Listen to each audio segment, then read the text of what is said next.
Gente, é o seguinte, estamos dando continuidade ao conteúdo iniciado algumas aulas atrás e dessa vez a gente vai focar na América Espanhola. Mas antes de focar na América Espanhola, fazendo um adendo que eu acho que eu acabei não explicando na última vez. Quando ocorreu essas revoltas na América Ibérica, o Brasil acabou sendo envolvido num episódio da história conhecido como União Ibérica. E essa União Ibérica ocorreu dos anos 1580 até 1640, durando aí 60 anos. E o que foi a União Ibérica? Essa união foi uma unificação das coroas espanholas, da coroa espanhola e portuguesa, após uma crise de sucessão de Portugal. Tá? E o que foi que ocorreu nessa União Ibérica de forma bem rápida mas sem esquecer a parte principal, que é o motivo que levou a ocorrer a União Ibérica. É o seguinte, o rei de Portugal, na época, um pouquinho antes da unificação das coroas, era Dom Sebastião. E Dom Sebastião acabou desaparecendo durante uma batalha conhecida como Batalha de Alcácer-Quibir. E o que foi essa Batalha de Alcácer-Quibir? Foi a luta entre portugueses contra os mouros, que nesse caso seriam seguidores do islamismo. E essa Batalha de Alcácer-Quibir ocorreu no Marrocos em 1578. Quando Dom Sebastião desapareceu, ele acabou desaparecendo sem deixar filhos, herdeiros diretos ao trono. E para poder não deixar Portugal sem um rei, que nessa época era Dom Sebastião, mas como ele tinha desaparecido, ele acabou não deixando herdeiros diretamente. Então, para não deixar Portugal sem um rei, foi ocorrida a sucessão de Dom Sebastião pelo seu tio-avô, que é conhecido como Dom Henrique. Só que é o seguinte, Dom Henrique assumiu após 1578 e acabou morrendo 2 anos depois, em 1580. E assim como o seu sobrinho, Dom Sebastião, ele acabou morrendo sem deixar herdeiros naturais. Com a morte de Dom Sebastião e Dom Henrique, foi-se o fim da dinastia de Avis. E a dinastia de Avis era a dinastia reinante do governo de Portugal nesse período. E acabou que aconteceu o quê? Houve uma crise na sucessão e 3 pessoas manifestou interesse em assumir o trono português. Entre um deles foi o rei da Espanha, Filipe II, que ele tinha um parentesco distante com a dinastia de Avis e acabou assumindo o reino e unificando depois as coroas espanhola e portuguesa, e assim deu início à União Ibérica.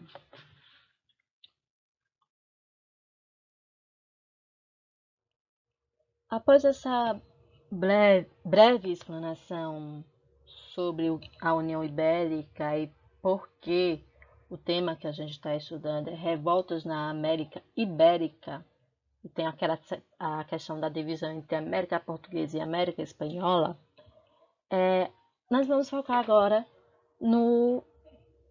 na América Espanhola, que originalmente pertencia à Espanha de fato, ok? E é o seguinte, vamos ao contexto histórico aí para vocês saberem o que estava ocorrendo na América Espanhola. é o seguinte: assim como a América Portuguesa, as lutas coloniais na América Espanhola foi bem preocupante ali. Porque tanto as revoltas que ocorriam na América Espanhola como na América Ibérica, eles tinham um caráter regional e localizado. A partir do final do século XVIII, quando estava ocorrendo lá fora do país a questão do movimento iluminista, que vocês já estudaram logo na primeira unidade, as influências desse movimento iluminista foi tão grande que acabou chegando também ao Brasil e influenciou essas ideias iluministas e também liberais, e tiveram como foco a contestação do domínio metropolitano e a luta por mais liberdade. E, devido a essa influência iluminista no Brasil, acabou que envolveram diferentes projetos de independência e concepções de liberdade devido à diversidade da sociedade colonial hispano-americana, que ainda estava começando a ser formado nesse período que estava ocorrendo o movimento iluminista na Europa, e aqui no Brasil ainda estava sendo formado questões de territoriais, questões de influência devido à colonização aqui no Brasil. Lembrando que o Brasil foi descoberto em 1500, só que até ter um estabelecimento cultural e ter um estabelecimento da sociedade, o Brasil passou por vários processos ali para chegar até onde chegou. E até hoje ainda está passando por vários processos diferentes. E um desses projetos aí é que houve muita gente que veio da Europa para poder morar nesse território do nosso país. E acabou envolvendo diversos povos. Eu trouxe aqui para vocês uma fotozinha sobre a sociedade colonial na América Espanhola para vocês terem uma situação ali de como é que estava esse processo de formação do povo brasileiro e enfim. Só para vocês terem noção, cerca de 7,5 milhões de pessoas que viviam nesse período que estava ocorrendo a União Ibérica aqui no Brasil, era composta, na verdade, por indígenas. Esse espaço verde aí. Se for colocar em porcentagem, fica 44,4%. E os outros povos que estavam vivendo na América Espanhola e na América Portuguesa nesse período eram formados por brancos, negros e, em sua outra grande maioria, estava sendo formado por povos mestiços. Então, professora, é correto dizer que a maioria dos povos que viviam nessa América Espanhola, nesse momento, era somente de indígenas e mestiços? A grande maioria, sim. Mas tinha outros povos também, numa porcentagem menor, que também contribuíram para a formação da sociedade colonial nesse período. Então, é o seguinte, ainda falando sobre a sociedade colonial durante a América Espanhola. Como é que se deu esse processo aí de como é que estava essa formação desses povos? Eu trouxe aqui uma divisão social para vocês observarem, justamente desses povos, que tinha alguns termos bem diferentes que vocês vão conhecer agora. Bom, na hierarquia social da América Espanhola, era formado pelos chapetones, que eram os colonos nascidos na Espanha, e que alguns desses chapetones ocupavam altos graus na administração colonial, e outra parte também poderia ser grandes comerciantes, que eram favorecidos por meio dos monopólios. Envolvia também os representantes da igreja cristã, comandantes militares e imigrantes empobrecidos. Se vocês voltarem lá atrás, no slide 2, vocês veem aqui que, como eram colonos nascidos na Espanha, então originalmente ele seria o quê? Branco? Basicamente. Na página 58 do livro de vocês tem essas duas fotos, tanto da sociedade colonial na América Espanhola, como a divisão social. Quem estiver me acompanhando pelo livro, verifica aí o gráfico referente à sociedade colonial. Tá, gente? Depois que vinha os chapetones, que eram os cabeças, digamos assim, da hierarquia, vinham os crioulos, que são os filhos de espanhóis nascidos na América. Tá? Os crioulos eram grandes proprietários e comerciantes e integravam os cabildos, que são as câmaras municipais, e formava a elite colonial. Depois vinham os povos que são de origem mestiça, que normalmente eram os libertos, artesãos, pequenos comerciantes e assalariados. E na base da hierarquia social da América Espanhola estavam os indígenas e africanos escravizados, que compunham a principal mão de obra colonial, trabalhando nas minas e nos latifúndios. Opa, professora, estou acompanhando aqui a senhora pelo livro, mas eu estou vendo aqui que os indígenas não eram a grande maioria que formava a sociedade colonial. Sim, era, mas em compensação, eles não tinham tantos direitos assim como os chapetones, que são os colonos que vinham da Espanha para aqui, para o nosso território, e os crioulos.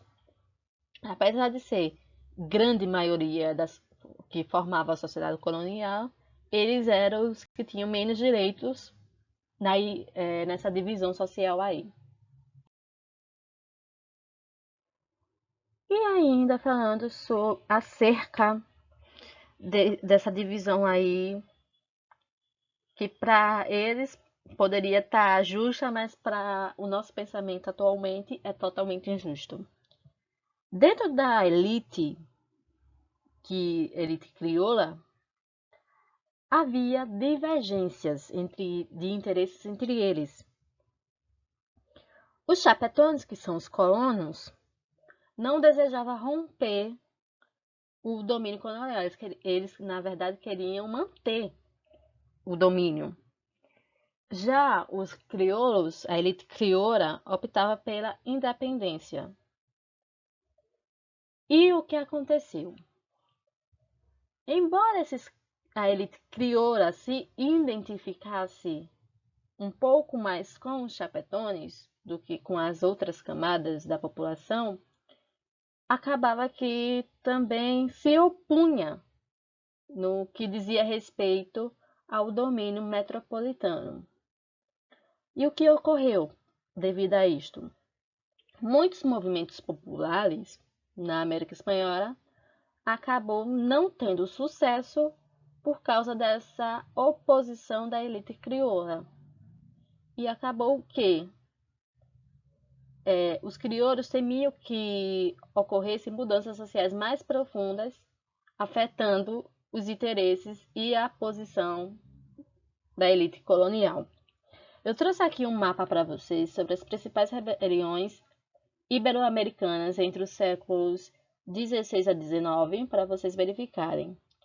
A gente vai estudar somente alguns nessa aula, não vamos estudar todos, porque ia levar o ano todo e mais um pouco para poder vocês se situarem o que é que estava ocorrendo na América Espanhola. Então, a gente vai falar sobre os principais movimentos de revoltas na América Espanhola.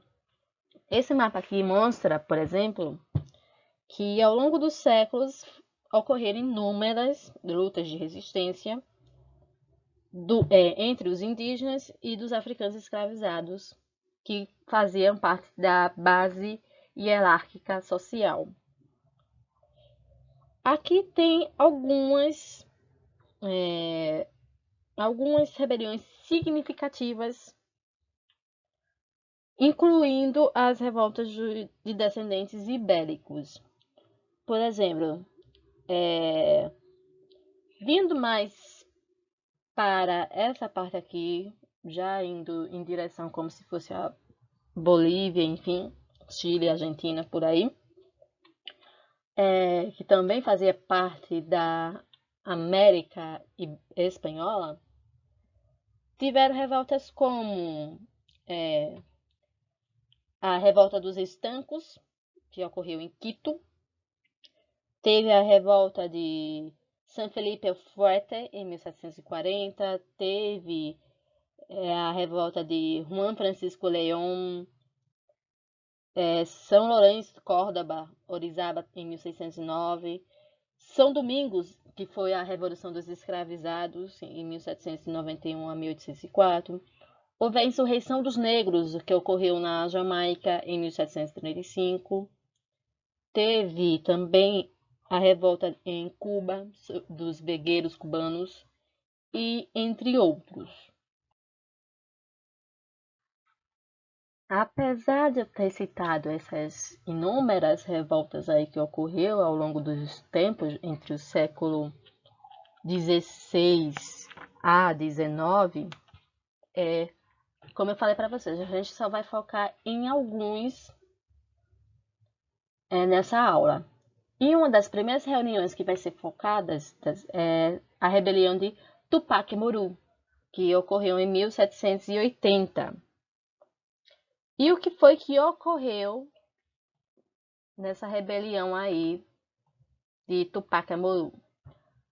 Essa rebelião de Tupac Amaru, na verdade, foi uma rebelião indígena que ocorreu no Peru, em 1780, e liderada por um carinha chamado José Gabriel Kondakic. E uma curiosidade que eu trouxe aqui para vocês é que Gabriel Kondakic dizia ser descendente do último soberano Inca, Tupac Amaru, que foi executado em 1572. Professor, esse Tupac Amaru existiu mesmo? Existiu. Ele era, de fato, um soberano Inca que governou e foi executado em 1572. Só que não se sabe ao certo se essa descendência aí que José Gabriel conta aqui que diz, de fato é referente ao mesmo Tupac Amaru de lá. Ele dizia ser, mas a gente não sabe exatamente se de fato era. Ok? Então é o seguinte.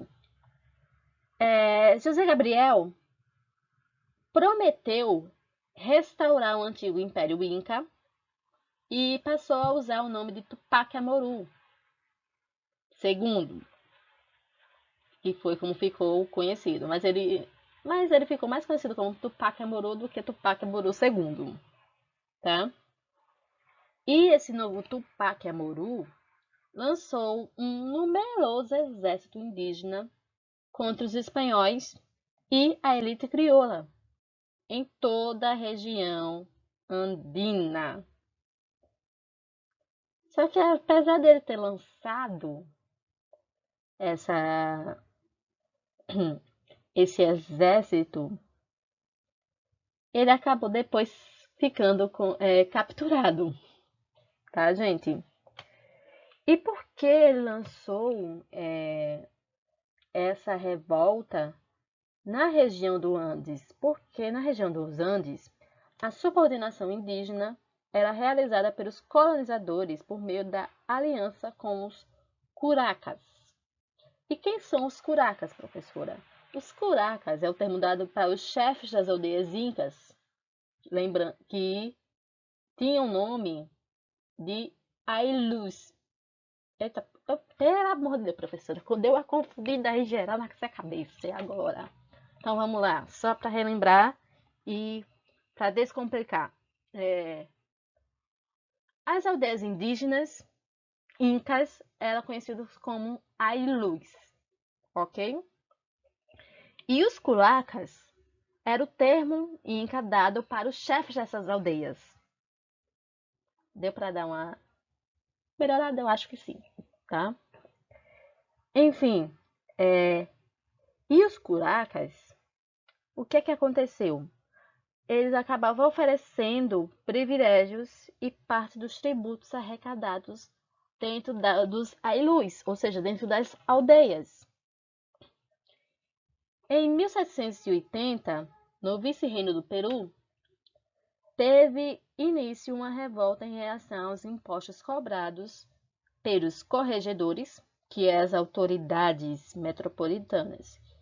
E essa rebelião ficou conhecida como a Rebelião de Tupac Amaru.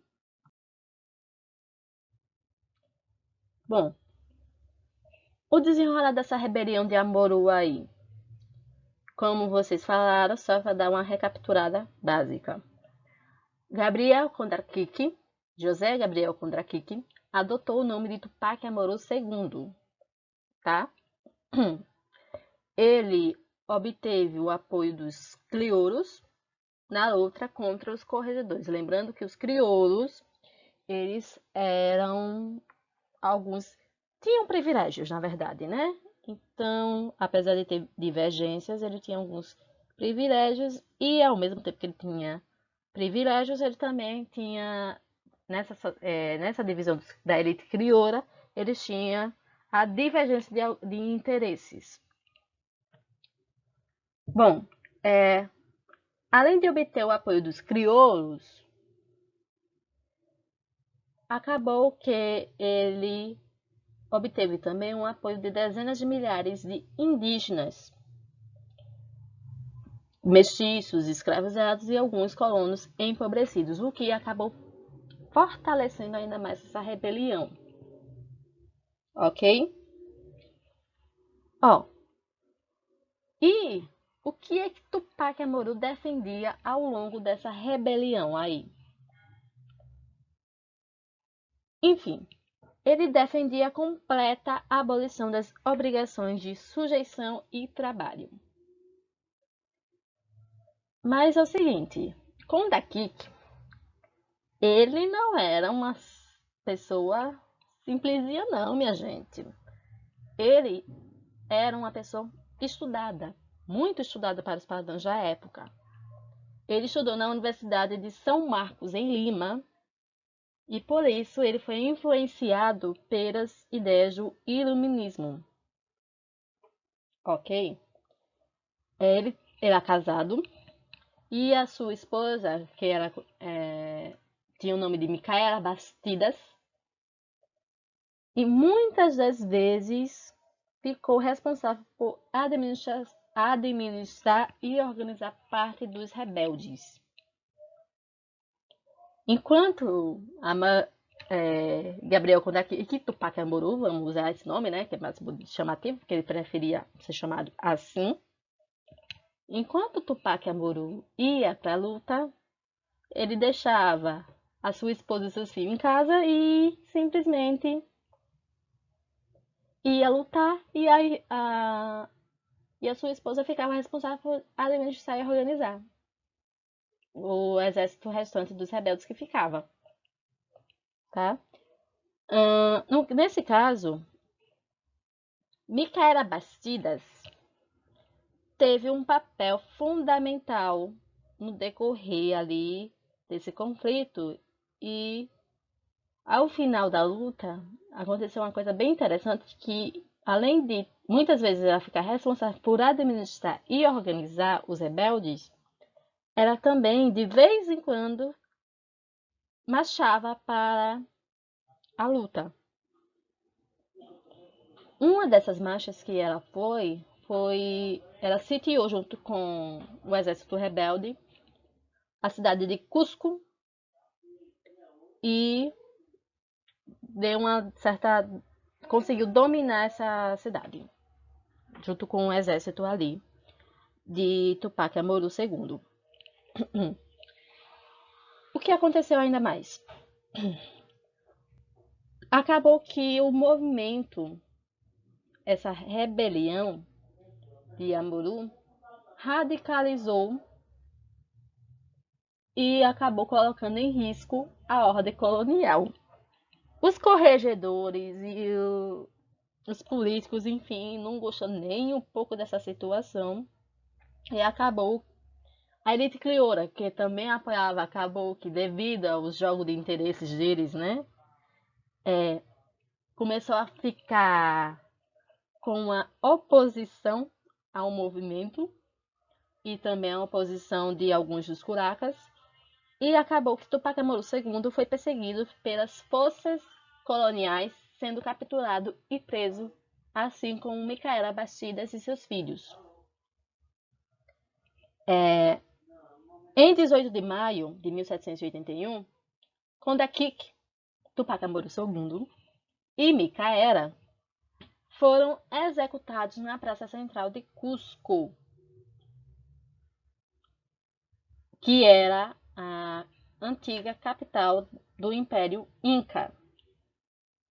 Só para vocês verem aí o quanto a história pode ter reviravoltas. Ele se dizia ser descendente direto de Tupac Amaru, que era o último imperador Inca, conquistou a cidade de Cusco e, com a radicalização do movimento, o povo acabou se voltando contra Amaru, prendeu ele e ele foi julgado. Um julgamento muito brusco, por sinal. Por que, professora, foi muito brusco? Só para você ter noção, ele foi julgado, condenado, e depois que houve a decisão a decisão jurídica, eles acabaram arrancando a língua de Tupac Amaru II e ataram seus membros, os braços e as pernas, a 4 cavalos, cada qual puxou um membro para um lado diferente do corpo. Ele ainda foi desmembrado com vida. Imaginem, minha gente, que horror, mas enfim. E ao final de ainda ter sido desmembrado em vida, ele acabou vindo a falecer, né? Por conta disso, do esquartejamento. E após que o corpo foi todo desmembrado, eles ainda fizeram o favor de cortar a cabeça do cara. As partes de Tupac Amaru foram espalhadas para exibição pública nas regiões do Peru, onde havia rebelião indígena. E o que foi que acabou acontecendo? Ao final dessa rebelião de Amaru, os dados gerais foi quais, professora? Qual foi ali o final, de fato, da rebelião? Bom, mesmo depois da morte de Amaru, acabou acontecendo violentas batalhas, e nessas violentas batalhas acabou que veio ter cerca de 80 mil rebeldes mortos. Só para vocês terem uma noçãozinha aí. E acabou que essa rebelião de Tupac Amaru em 1780 se tornou a maior revolta colonial americana já vista.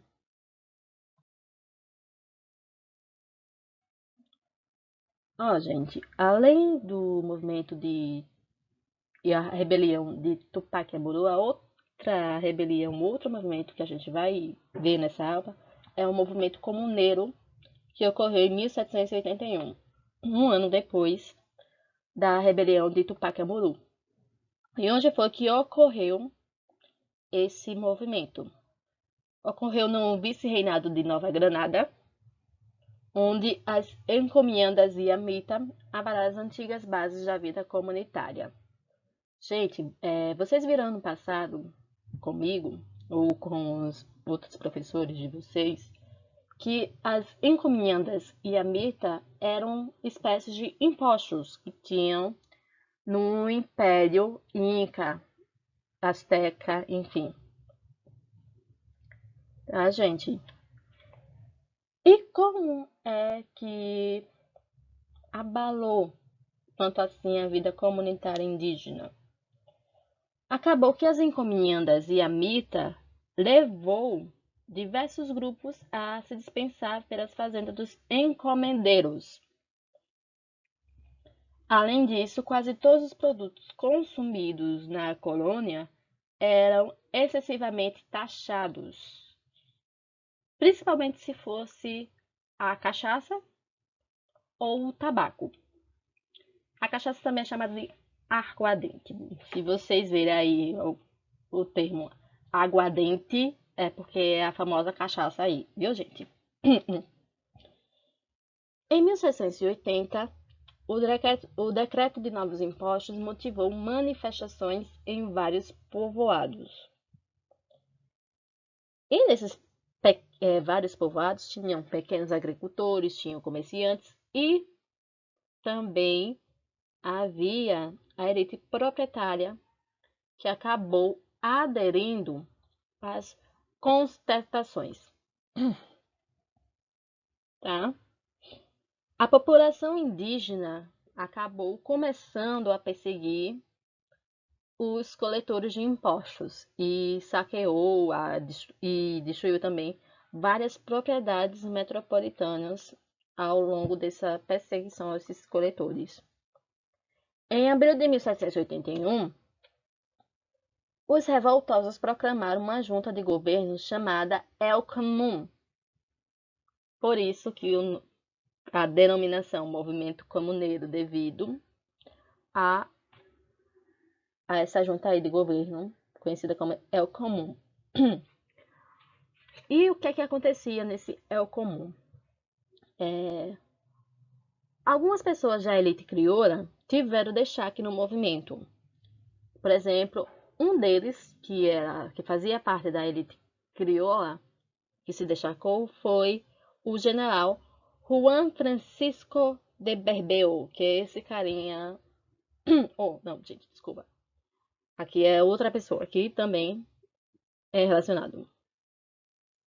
Só que é o seguinte, apesar do general Juan Francisco de Berbeu ter se destacado, a liderança especificamente do El Comum coube ao capitão mestiço José Antônio Galán, que é esse carinha aqui que tá na foto, tá? Antônio Galán foi quem conduziu as camadas mais baixas da população na luta contra as elites. E não importa se era elite crioula ou era elite metropolitana, eles acabou que conduziu aí a luta contra essas duas elites. Só que é o seguinte, acabou que houve uma radicalização do movimento, como ocorreu com o movimento de Tupac Amaru, só que dessa vez a radicalização, em vez de se tornar contra o movimento, acabou aproximando os crioulos das autoridades espanholas. Em junho de 1781, foi negociada a rendição das pessoas que eram contra o movimento comuneiro. Em outubro do mesmo ano, acabou que, para fechar esse movimento aí com chave de ouro, Galán foi preso por um dos membros da antiga junta revolucionária.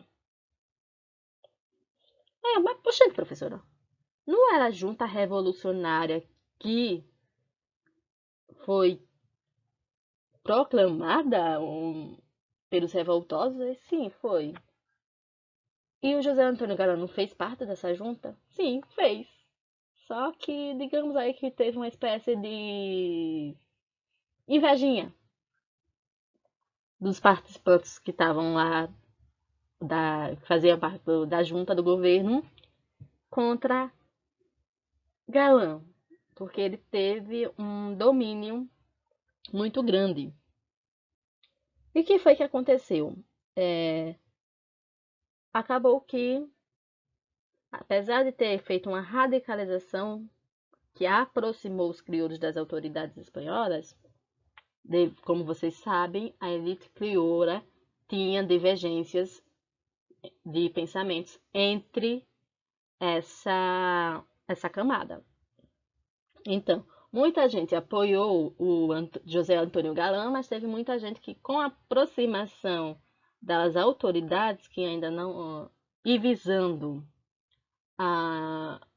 o seu próprio lado, né, gente, que é isso que acontece, acabou que fizeram uma espécie de abaixo-assinado, entregou aos... Desculpa, gente. Entregou às autoridades espanholas, e as autoridades espanholas, como já também não estavam gostando muito do que estava ocorrendo, foi o motivo que deu aí para poder prender Galán. Ele foi... nem foi julgado direito, na verdade. Ele foi diretamente enforcado e depois esquartejado. Bem como Tupac Amaru, que vocês viram que aconteceu isso com ele. Assim também aconteceu também com Antônio Xavier, José Antônio Francisco Xavier, o nosso famoso Tiradentes aqui do Brasil. Todos eles, mesmo quando assumem o papel de destaque, acaba que o movimento cai sobre as costas dessas pessoas mais destacadas. E eles é que levam a culpa pelo movimento todo e acaba que tendo essa pena. Enforcamento e esquartejamento. Ok? E agora, o seguinte, por alto, a gente já falou sobre a rebelião do Tupac Amaru, falou sobre o movimento comuneiro, só que além dessas duas revoltas, desses dois movimentos, após 1781, houveram guerras agora no ano de 1810, já se encaminhando aí para os anos finais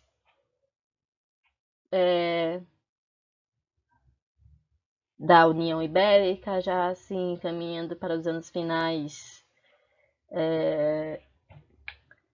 do domínio da elite colonial sobre sobre uma determinada região.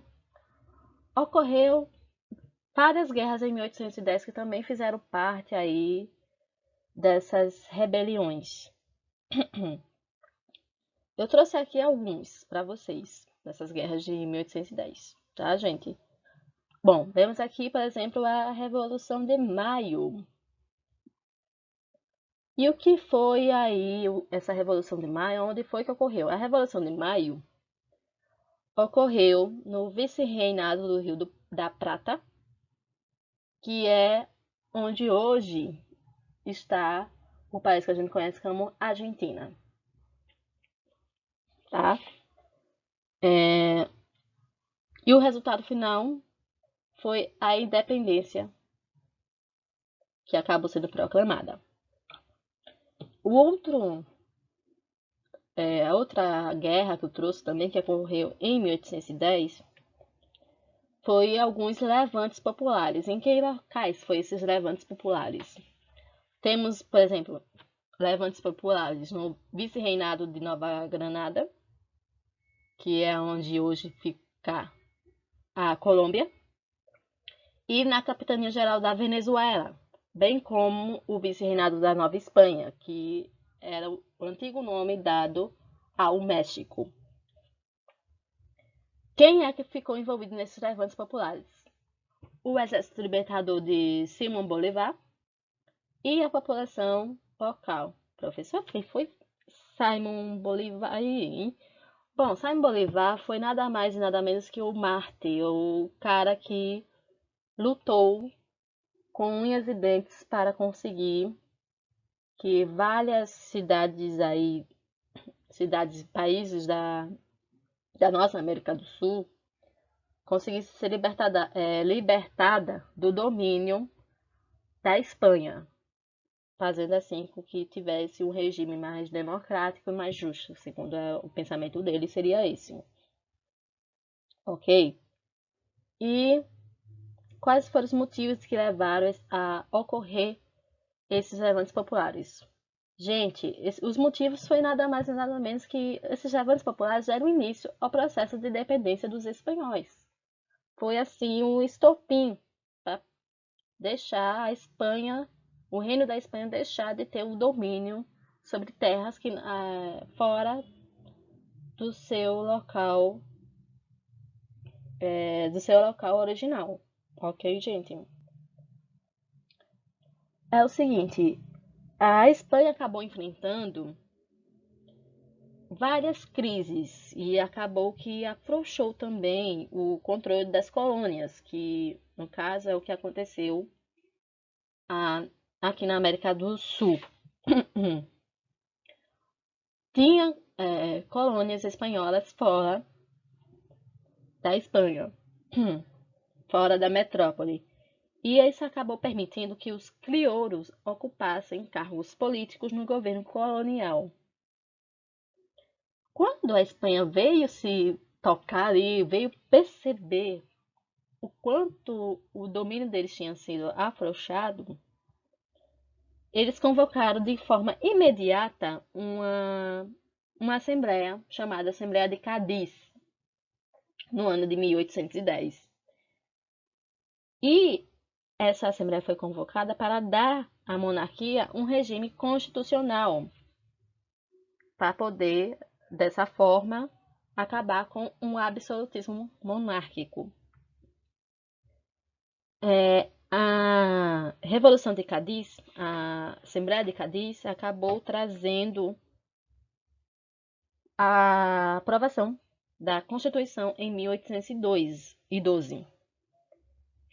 Só que é o seguinte, apesar de trazer uma nova Constituição e de ter dado o fim à monarquia e virar um regime constitucional, eles não tinham poder.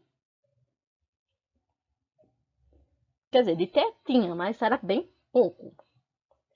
E acabou que tudo mudou em 1813, quando os espanhóis expulsaram os franceses do país, porque eles, além de ter as revoltas nas colônias, eles também estavam tendo cerco ali dos franceses no seu território.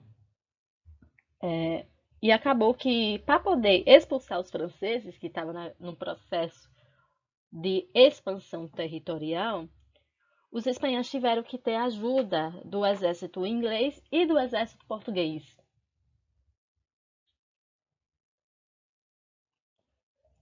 Bom, gente, espero que vocês tenham compreendido um pouco mais sobre essas guerras aí. E eu vou deixar nas próximas aulas, na próxima aula especificamente, uma atividade para ver se vocês conseguiram ter essa absorção do conteúdo. A aula de hoje fica por aqui. Relembrando a vocês que o conteúdo sobre as revoluções na América Espanhola está lá no livro de história, de vocês das páginas 58 até a página 52. Ok? E antes de eu encerrar tudo de vez, duas coisinhas que eu quero que vocês percebam. Bom, primeira é que a divergência de interesses entre os vários grupos coloniais acabou impedindo a construção de um projeto comum de independência da metrópole, da coroa, ok? E acabou que também, querendo ou não, muitos dessas rebeliões ocorridas tanto na América Portuguesa como na América Espanhola, houve a influência ali do pensamento iluminista. Para vocês verem que o movimento iluminista não se restringiu apenas à Europa, ele se espalhou pelo mundo literalmente. E a segunda coisa que eu quero chamar a atenção é que essas revoltas coloniais que ocorriam na América Ibérica no final do século XVIII foi o primeiro passo para as lutas de independência do século XIX. Não somente na América Ibérica, mas também na América desculpa, não somente na América Espanhola, mas também na América Portuguesa, tá? Foi o pontapé ali de tudo para poder ter esse processo de independência dos países.